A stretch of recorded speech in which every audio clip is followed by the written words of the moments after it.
एक ऐसी जगह जहां स्वयं देवराज इंद्र ने छुपाए कौन के कवच और कुंडल। इस जगह के बारे में जानकर आप भी हैरान रह जाएंगे, क्योंकि आज तक इस कलयुग में इस जगह के बारे में किसी को पता नहीं था और यहीं रखे हैं। सूर्यपुत्र दानवीर कर्ण के कवच और कुंडल आप देख रही है प्रजापति फैक्ट टीवी। तो चलिए अब करते हैं ज्ञान की बात।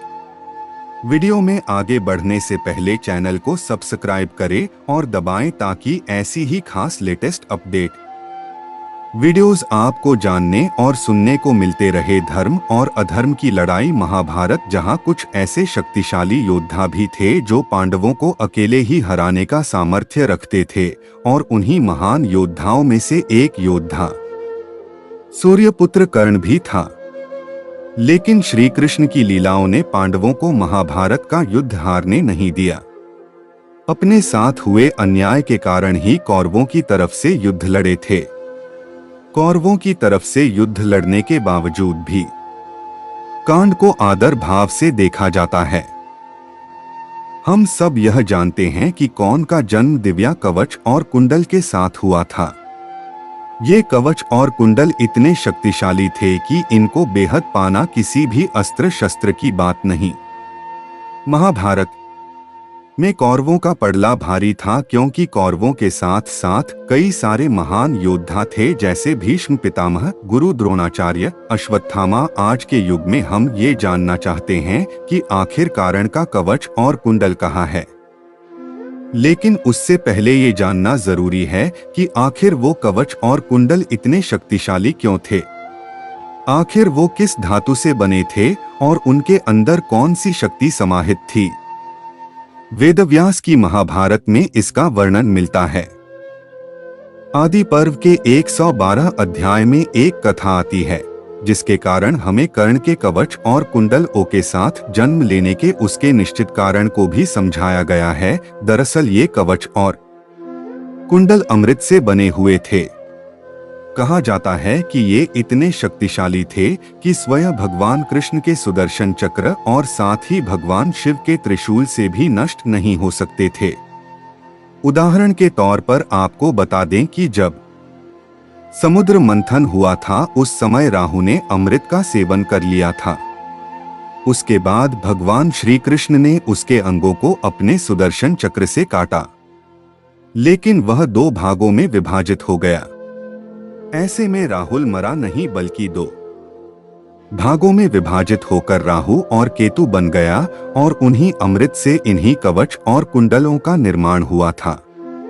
साथ ही वेदव्यास की महाभारत में कई बार कवच और कुंडल के साथ जन्मे कर्ण को एक युवा योद्धा के तौर पर बताया गया है।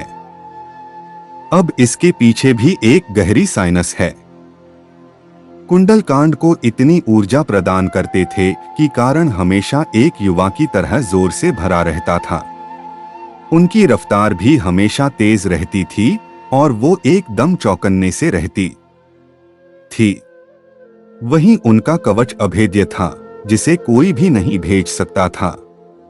इसीलिए आपने अगर वेदव्यास की महाभारत पढ़ी है तो वहां पर हमेशा यह वर्णन मिलता है कि कुरुक्षेत्र युद्ध में कर्ण को करनी को बाल एक युवा योद्धा के तौर पर प्रस्तुत किया गया है। ऐसे में यह साफ है कि कांड के कवच और कुंडल इतने शक्तिशाली थे। लेकिन अब जानते हैं कि आखिर वर्तमान में वो कवच और कुंडल कहां पर स्थित है। हम ये सब जानते हैं कि युद्ध शुरू होने से पहले देवराज इंद्र ने एक ब्राह्मण का रूप धारण किया और कर्ण से उनकी सूर्य पूजा के दौरान दान मांगने गए, और बदले में कर्ण भी उन्हें जब अपना कवच और कुंडल दे दिया, उन्हें अगो मास्टर की प्राप्ति हुई। उसके बाद इंद्रदेव उस कवच और कुंडल को लेकर वहां से निकल गए।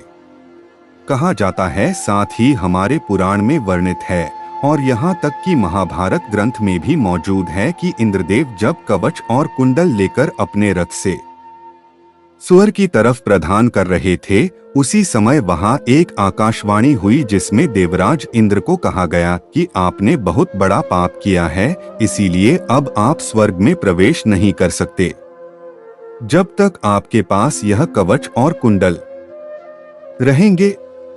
ऐसे में इंद्रदेव ने उसे ओम पर्वत के तलहटी पर छुपा दिया, लेकिन उसके बाद चंद्रदेव ने उन्हें चुराने का प्रयास किया, जिसके बाद इंद्रदेव ने वापस उसे वह कवच और कुंडल लेकर सूर्यदेव की सहायता से उसे में स्थित सूर्य मंदिर के अंदर छुपा दिया। कहते हैं सूर्य मंदिर की तलहटी यानी कि उसके नीचे एक ऐसी गुफा है जिसमें कानून के कवच कुंडल मौजूद है, और कहा यह भी जाता है कि आने वाले कलयुग के अंत में भगवान श्री कृष्ण के 10वें अवतार यानी कि कल की अवतार इस कवच और कुंडल को धारण करेंगे।